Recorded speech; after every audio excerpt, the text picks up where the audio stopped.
ladies, and welcome to The Beauty Shaman. So one of the viewers asked me to do a video on how to cover melasma and age spots.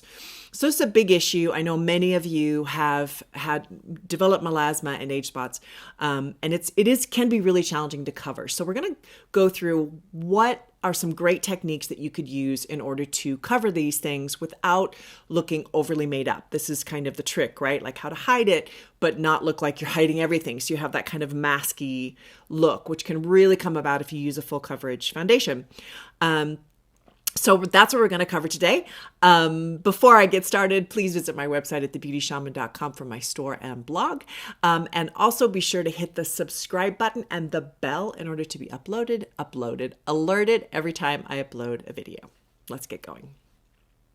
Okay, so before we start with how to cover age spots and melasma, which I have, of course, we have to have our tea. So this is my tea. Take a drink of your tea. I'm drinking rose tea. I've really been going after the rose tea lately. So Linda, what are you drinking? Ladies, what are you drinking? Please put that down below. Love to hear this stuff.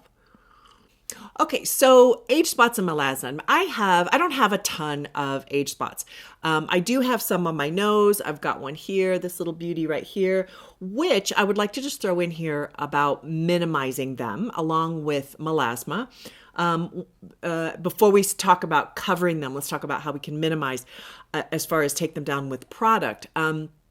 Melasma and age spots both are improved enormously by cleaning out your liver. Okay.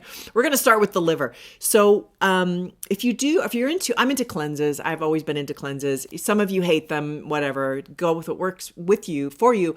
But the liver is what causes dark circles. It can really affect, skin discoloration, that sort of thing. Ill health can do that. So there's a lot of cleanses that you can do to really clean out your liver. I definitely think if you have a lot of melasma and skin conditions like that and rosacea even, all of those issues all reside in the gut and the liver. Those two things.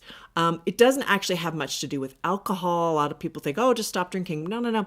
Liver is affected by loads of things, not just alcohol. So without going into too much detail about that, I do recommend get a good liver cleanse. My favorite, and I'll put this in the drop down below, is Anne Louise Gittelman has a cleanse called the Liver Purge. It is not for the faint of heart, but it totally works. Every time I do it, I drop at least 5 to 8 pounds. And you feel absolutely incredible by the end of it. It's a really great cleanse. This uses raw cranberry juice. Again, not for the faint of heart. But the diet itself and the cranberry juice are amazing, and it really helps my skin. Every time I do it, I take pictures of my skin because I'm like, oh my God, I look amazing. And of course, then I go right back to my coffee and my wine because this is life. But I just think consistently doing those type of cleanses will really help your system to reset and also really help any skin conditions. That's just kind of a sideline. The thing I would do topically is I have here, this is 5% retinol. Sorry, it's kind of loved. As you can see, this is my own personal one by Truth Treatments. Now, 5% is really strong. I know I had one of you, Julie, who used the 1%, and the 1% was too strong. Basically, Truth Treatments has 1% and 5%. I think if you have sensitive skin, you can try the 1%.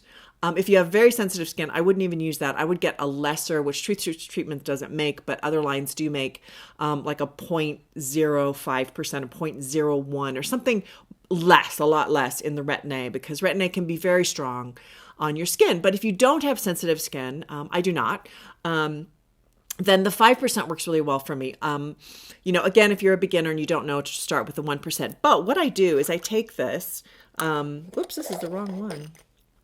Okay, so forgive me during that speech, I was holding up the wrong product. This is the one I want. They all look the same.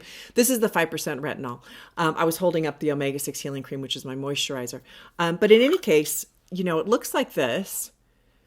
And then what you do is you keep this away from your eyes because it's pretty strong, but you use like your ring finger, and then every day, just dab it. If your skin can handle that. Some of you, you can't handle it every day. It needs to be a few times a week. Every day I hit this one, and I hit the ones on my nose because I have a couple age spots on my nose. And then twice a week I hit this whole area, which is where kind of I line around here. I don't put it all over my face. I don't need it all over my face. Most of you don't. I only put it exactly where I need it. It's actually a really good way to minimize lines and wrinkles, as well as, whoops, okay, I'm dropping everything, as well as to minimize age spots. Okay, so that's topically. All right, so let's start with a drink of tea. Okay, so to cover age spots and melasma, of course we want to use foundation and concealer. Now there's different levels of coverage in both of those. So I would say let's start with the foundation, because I like to start with foundation, and then if that doesn't cover it, then I go to concealer, as opposed to the other way around. If you talk to 10 people, you've got 10 different ways of doing this. I prefer to do it that way, because that way I don't overload my face with concealer or any sort of cover up. I want to be sure that I'm not overdoing it, and that's how I manage my quantity, as it were. All right, so I'm actually only going to I'm not going to use a full coverage foundation. I'm going to use just a regular light to medium coverage Face and Body by MAC. And the reason for this is I want to show how to apply this onto melasma and then how to add to it. Because if you take a full coverage foundation and you put it on your melasma, say it covers it, say you've got let's say you have melasma through here. My skin's looking a little red. You put you put it here. You also put it all over your face. It's way too heavy, right? Because it sets in fine lines and wrinkles, and it can look very overdone. Do not use foundation powder or full coverage foundation. That's my recommendation, unless here's the caveat, you only use it on that patch on your face. And that's another strategy that you can do. So I'm not going to use a full coverage here. I'm going to use my particular strategy, but I'm just saying there's lots of different ways you can go at this. Okay. I'm going to use this one, and then we're going to go through and add concealer on top of that, or cover up. I've got a couple different types of cover up I'm going to show you. Okay. So to start off with, I'm going to use my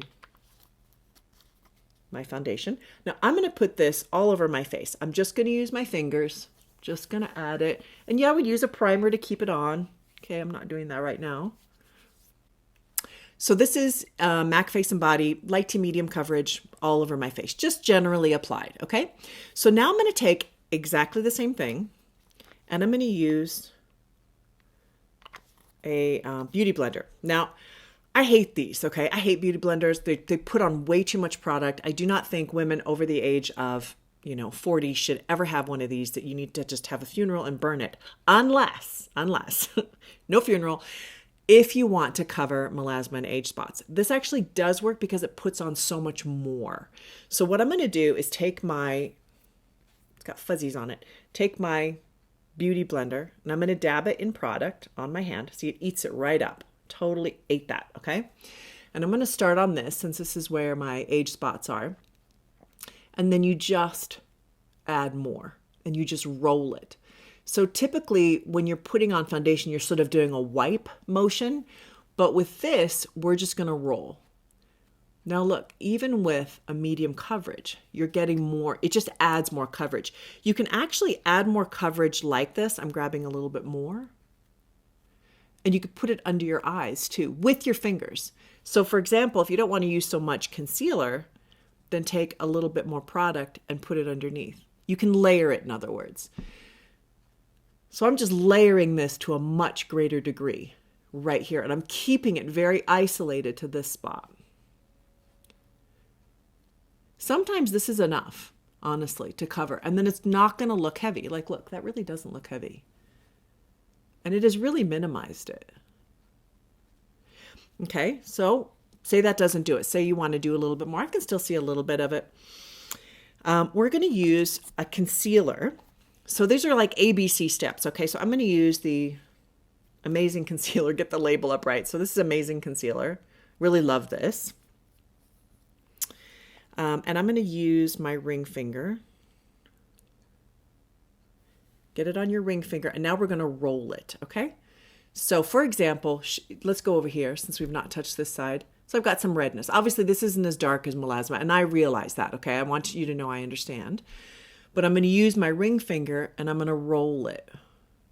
So again, I'm doing the same technique that I did with the sponge, but I'm doing it with my finger. You can also do this with the sponge with concealer. Same idea. I'm just using my finger. I'm showing you different ways to go about this. and just roll. What I like about using my finger is that it warms it to the skin. And I can tap the edges to make it blend in. See, it's tapping and rolling, not wiping. So it takes you a little bit longer. You really have to focus. But see how much that covered?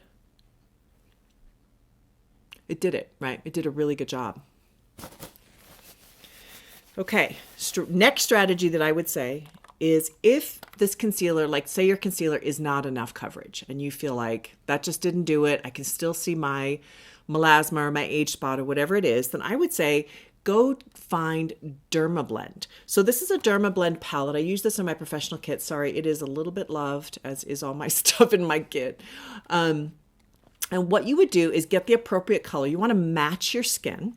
And we're going to do basically the same thing. So let me find the right color for me here. I'm going to say that's it. And I'll put links again so you can find the right color for you. And I would use your finger or again, the evil sponge. And same idea. And I would roll it. So this is just a heavier coverage, like much heavier coverage than what the Amazing Concealer or any basic concealer. Because these type of concealers are mainly made for underneath your eye. So it's got to blend in really well. It can't be super heavy. It's got to be a certain texture, right? But when we're really going to cover something like a tattoo, these will cover tattoos, or this will, the Dermablend.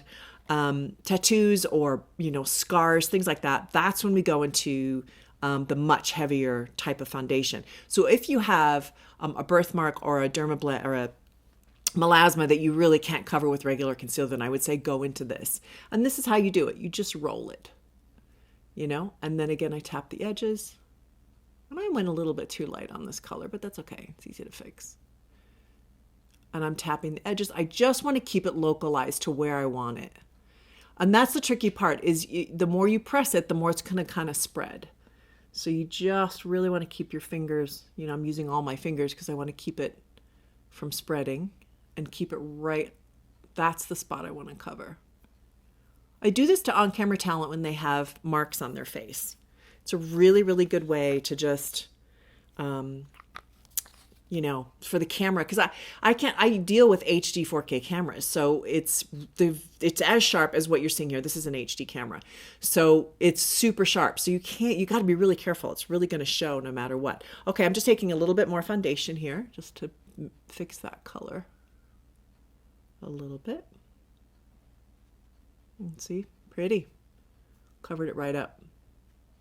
And in that way, I think that was just a little bit light. That's why you can still see it. It was just a little bit too light, but that's okay. So you can see like the difference and how much these have both really worked to cover, but it doesn't look super heavy. So I think that's always the trick. And then really keep that full coverage foundation and full coverage concealer away from the eye area, because we've earned every single wrinkle on our face. I don't know about you, but I'm super proud of my wrinkles. I feel like I earned these suckers, man. I don't want to, I'm not here to try to cover them. And you can't cover wrinkles, okay? That's not ever going to happen. You want to minimize them if possible and make them softer, which is where great skincare comes from, proper serums, that sort of thing, good moisturizers. And then just use a really, really light foundation and a very translucent concealer as well, in order so that it doesn't set in fine lines and that sort of thing. Hope this is helpful. Please write down below if I didn't answer your question regarding covering melasma, age spots, scars, that sort of thing. I always love hearing from you. And what else did I want to bring up? Thanks for asking me to do this video. And if you have any other questions or any other videos you'd like to see, please let me know. I will absolutely do it. All right. Thanks and have a great day.